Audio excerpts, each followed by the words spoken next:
Have you ever noticed how the most powerful people in any room are rarely the most qualified? They're not always the smartest, the most experienced, or even the most talented. But there's something about them, something magnetic. They carry themselves like kings before they've ever worn a crown. They speak with a certainty that makes you question your own truth.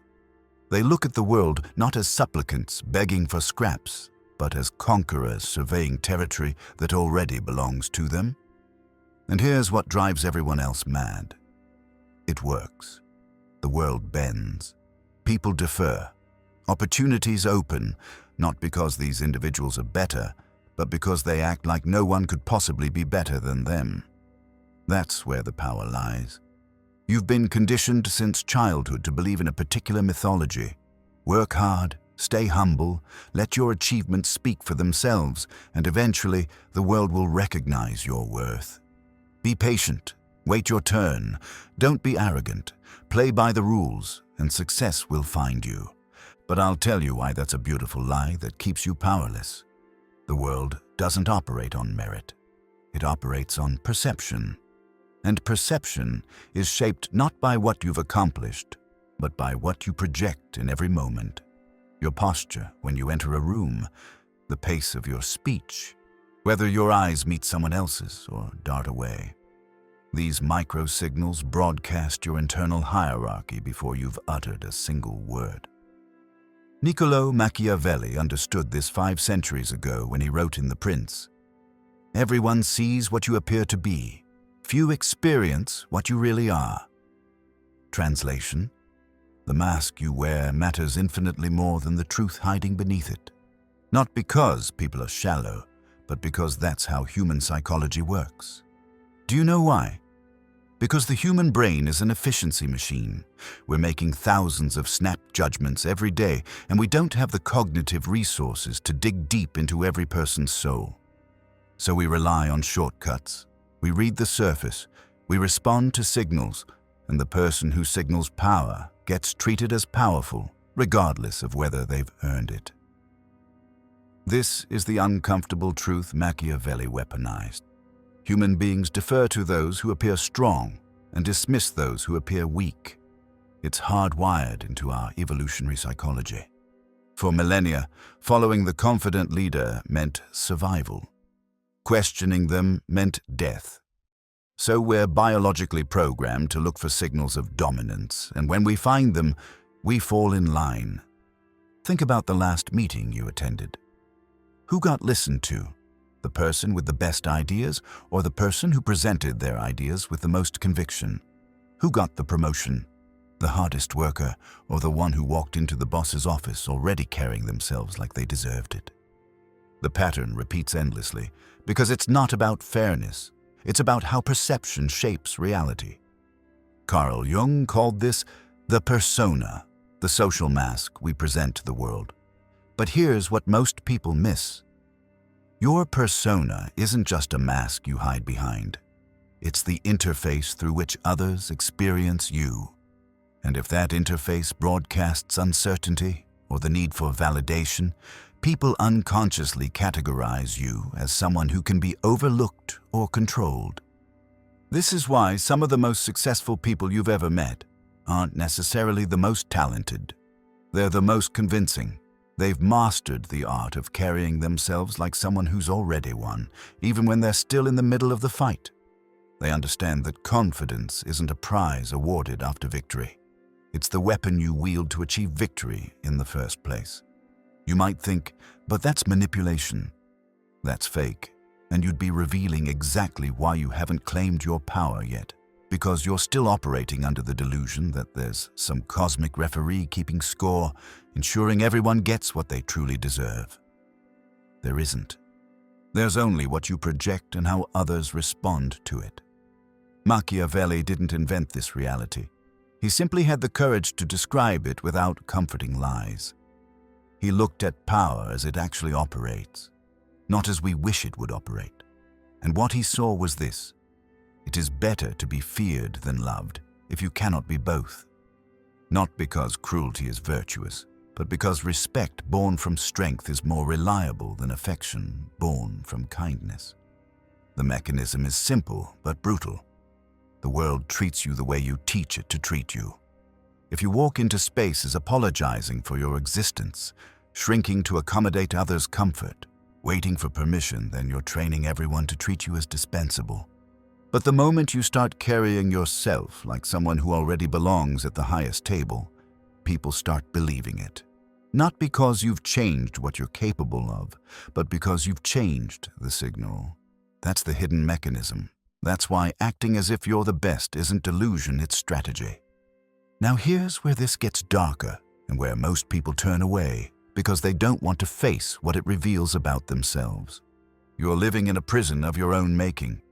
A prison constructed from beliefs others handed you about who you should be, how you should behave, and what you're allowed to want. Your parents, teachers, culture all implanted these programs into your psyche, and you've been running them unconsciously ever since. Jung called this the formation of the shadow, the parts of yourself you were taught to repress because they didn't fit the acceptable image. Your ambition, selfish. Your desire for power, arrogant. So you learn to make yourself smaller, softer, more palatable. You learn to wait instead of taking, to ask instead of commanding. And every single day that you live this way, you're participating in your own diminishment. Machiavelli saw this pattern in the rulers he advised. The good princes, the moral ones who tried to lead with virtue and kindness, were often destroyed by crueler, more calculating rivals. Not because goodness is weakness, but because goodness without power is vulnerability. He wrote, "A man who wishes to act entirely up to his professions of virtue soon meets with what destroys him among so much that is evil." Translation: if you play by the rules of honor while everyone else is playing by the rules of power, you'll lose every time. Not because you're inadequate, but because you're operating in a different game. The deeper truth is this: every moment you spend waiting for the world to recognize your worth, someone else is taking the space you should occupy. They're getting the opportunities you deserve. They're building the influence you're capable of. Not because they're better than you, but because they're willing to act like they are. And here's the cruelest part: they might actually be worse than you. Less intelligent, less capable, less ethical. But they've internalized something you haven't. That power doesn't care about deserve. It only cares about who reaches for it with the most conviction. Freud understood this through his concept of the ego, the part of the psyche that negotiates between your internal desires and external reality. Most people have weak egos. They're constantly seeking approval, validation, permission from external authorities because their sense of self is fragile and dependent on others' opinions. But the person with a strong ego, they've internalized their authority. They don't need your approval because they've already approved of themselves. They move through the world with the calm certainty of someone who's already decided they're worthy, and that internal conviction radiates outward like gravity. This is what Jung meant by individuation, the process of becoming who you truly are rather than who others need you to be. And here's the paradox: you cannot individuate while still seeking external validation. You cannot become your authentic self while still performing for others' approval. At some point, you have to make the terrifying choice to stand in your power, regardless of whether anyone else acknowledges it. That's the deeper truth Machiavelli was pointing toward. Not that you should fake confidence, but that you must claim your authority even before you feel you've earned it. Because earning it is a trap. It's a moving target. You'll never feel ready enough if you're waiting for external confirmation. Someone will always be there to question you, doubt you, try to knock you down a peg. The only way out is to stop asking permission, stop waiting for someone to anoint you, stop shrinking yourself to make others comfortable. You stand up fully and you broadcast with every fiber of your being. I'm not here to audition for your approval. I'm here because this is where I belong. People will hate this. They'll call you arrogant, delusional, problematic. Do you know why? Because your power, threatens their illusion that if they just keep being good, keep being humble, keep waiting patiently, they'll eventually be rewarded. Your example destroys their comfortable mythology, so they'll try to pull you back down, not because you're wrong, but because you're proving what they're too afraid to attempt. Let them. Their resistance is not your responsibility. Your responsibility is to stop betraying yourself by pretending to be less than you are. Machiavelli's most controversial statement was this: the ends justify the means. People recoil from it because it sounds sociopathic. But here's the actual wisdom.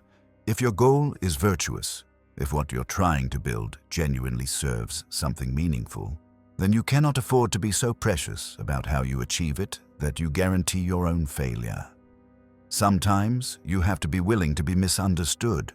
Sometimes you have to claim power before anyone agrees you deserve it. Because the alternative is remaining powerless while watching worse people take what should have been yours. And there's nothing virtuous about that. That's just cowardice wrapped in the language of humility. The world is not a meritocracy, it's a theater. And in this theater, the role goes to whoever auditions with the most conviction, not whoever quietly waits in the wings hoping to be discovered. You want the lead role? Walk on stage, deliver your lines like they were written for you, and dare anyone to tell you that you don't belong there. That's not arrogance, that's self-knowledge. That's refusing to participate any longer in your own erasure. That's finally understanding what Jung, Freud, and Machiavelli all knew in different ways. The person you become is determined not by your potential, but by what you're willing to claim. And every day you hesitate, you're choosing to remain small. So I ask you now, how much longer will you participate in that choice? Let's talk about how you actually do this. Because philosophy without application is just intellectual masturbation. The transformation begins not with feeling confident, but with acting as if you already are. This isn't lying. It's stepping into a truth you haven't claimed yet. There's a version of you that walks through the world with total self-assurance. That version exists. You've just been trained to suppress it. Your first task: start noticing how you diminish yourself. Pay attention when you walk into a room and immediately make yourself smaller. Notice when you're about to speak but edit yourself. Catch yourself when you laugh nervously to diffuse your own power. See how often you qualify statements with "I think," or "maybe," or "I could be wrong, but." These are all subtle ways you're teaching others not to take you seriously. Machiavelli would have seen these as strategic errors. Every time you signal uncertainty, you're handing power to someone else. Every time you shrink, you're inviting others to expand into your space. Start with your body. When you enter a room, slow down. Rushed movement signals anxiety. Powerful people move deliberately because they're not seeking approval. Stand up straight, not stiff, but expansive. Take up the room your body actually requires, instead of collapsing into yourself. Make eye contact. Most people break eye contact first because holding someone's gaze feels vulnerable, but that vulnerability is where your power lives. When you can look directly at someone without flinching, without needing to fill the silence, you're broadcasting something primal. You're saying, "I'm not afraid of you." We're meeting as equals. Now your voice.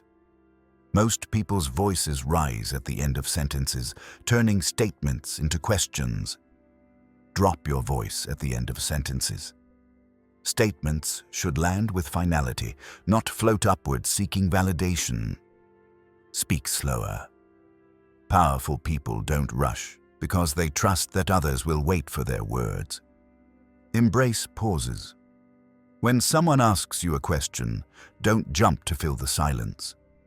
Take a breath. Consider. Then respond. That pause communicates that your thoughts have weight, that you're choosing your words rather than desperately throwing them out, hoping something lands. Practice this, actually practice. Stand in front of a mirror and watch yourself speak. Does your body shrink? Do your hands fidget? Speak into your phone's voice recorder and listen back. Do you sound uncertain? Apologetic? Good. Now you know what to fix. This is what Jung meant when he talked about making the unconscious conscious. You cannot change patterns you're not aware of.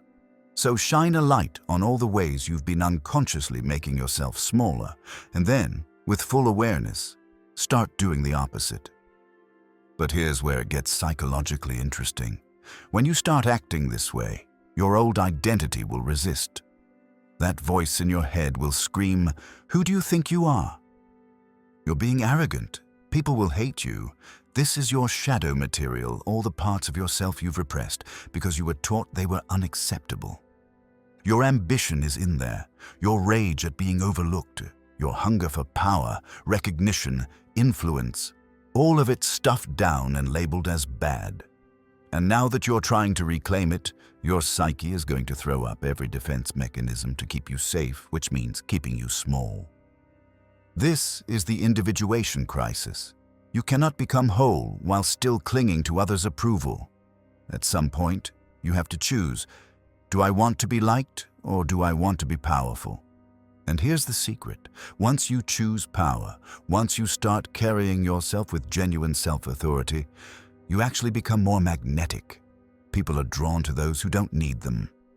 Machiavelli wrote, "It is much safer to be feared than loved."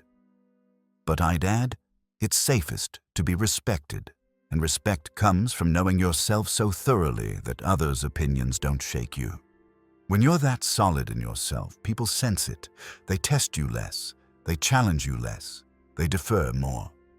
For the next 30 days, operate under this assumption: you are the most important person in any room you enter. Not to put others down, but because this internal frame changes everything. When you're the most important person in the room, you don't rush, you don't over-explain, you don't apologize for taking up space. You simply exist with full authority. Notice what happens. Notice how people start treating you differently, how they pause when you speak, how they seek your opinion more. This isn't magic. This is cause and effect. You change the signal, so the response is changed. But what about authenticity? Here's the truth. There is no authentic self sitting somewhere inside you waiting to be discovered. You are whoever you repeatedly choose to be. Your identity isn't a fixed essence, it's a pattern of choices and behaviors you reinforce through repetition. So when you choose to act as if you're the best, you're not betraying your authentic self. You're creating it. You're authoring yourself. You're taking responsibility for the person you're becoming, rather than remaining a passive victim of the person others decided you should be. This is what existentialist philosophers understood. Existence precedes essence. You're not born with a fixed nature. You create your nature through your choices, and every moment you choose to show up with power, with certainty, with self-authority, you're building that version of yourself into reality. The resistance will come from everywhere. Old friends who liked you better when you were less threatening. Family members who need you to stay in your designated role. They'll call it arrogance, ego, delusion. They'll try to humble you, cut you down, remind you of your place. And this is where Machiavelli's ruthlessness becomes necessary. Not cruelty, but clarity. You have to be willing to disappoint people. You have to be willing to be misunderstood. You have to be willing to lose relationships that were only stable because you were playing small. This is the price of power. Not everyone is coming with you to the next level. Your job is not to make everyone comfortable. Your job is to become who you're capable of being. And sometimes that means leaving people behind. Not with cruelty, but with the simple recognition that their comfort is not your responsibility. You're not born with a fixed nature.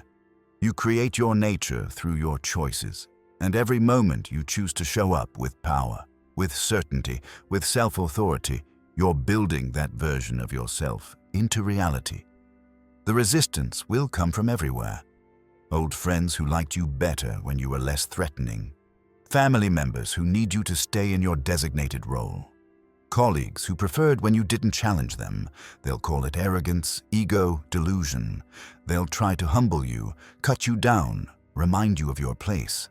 And this is where Machiavelli's ruthlessness becomes necessary. Not cruelty, but clarity. You have to be willing to disappoint people. You have to be willing to be misunderstood. You have to be willing to lose relationships that were only stable because you were playing small. This is the price of power. Not everyone is coming with you to the next level, and trying to bring them along will only keep you stuck where they are. Your job is not to make everyone comfortable. Your job is to become who you're capable of being. And sometimes that means leaving people behind, not with cruelty, but with the simple recognition that their comfort is not your responsibility. So what does life look like on the other side of this transformation? You walk into rooms differently. There's no more scanning for approval, no more reading the room to see where you're allowed to fit. You enter as if the space was designed for you, not arrogantly, not aggressively, but with the calm certainty of someone who knows they belong. People respond to you differently. They listen when you speak. They move to accommodate you rather than expecting you to accommodate them. Opportunities appear not because you suddenly became more talented, but because you're finally broadcasting the signal that says, "I'm ready for this. I expect this. I deserve this." Your voice changes. It drops. It slows. It carries weight because you've stopped seeking permission to have opinions. You say what you mean, and you mean what you say, and the incongruence that used to plague you, the gap between what you thought and what you dared to express, vanishes. You become integrated, whole, the internal and external finally aligned. You stop apologizing for taking up space. You stop over-explaining your choices. You stop seeking validation for your decisions. Because you finally internalized what Machiavelli knew. The world respects what you respect about yourself. If you don't value your own time, no one else will. If you don't trust your own judgment, why should anyone else? If you don't believe in your own authority, you'll spend your life deferring to others. The fear doesn't disappear. That's the lie most self-help gurus sell.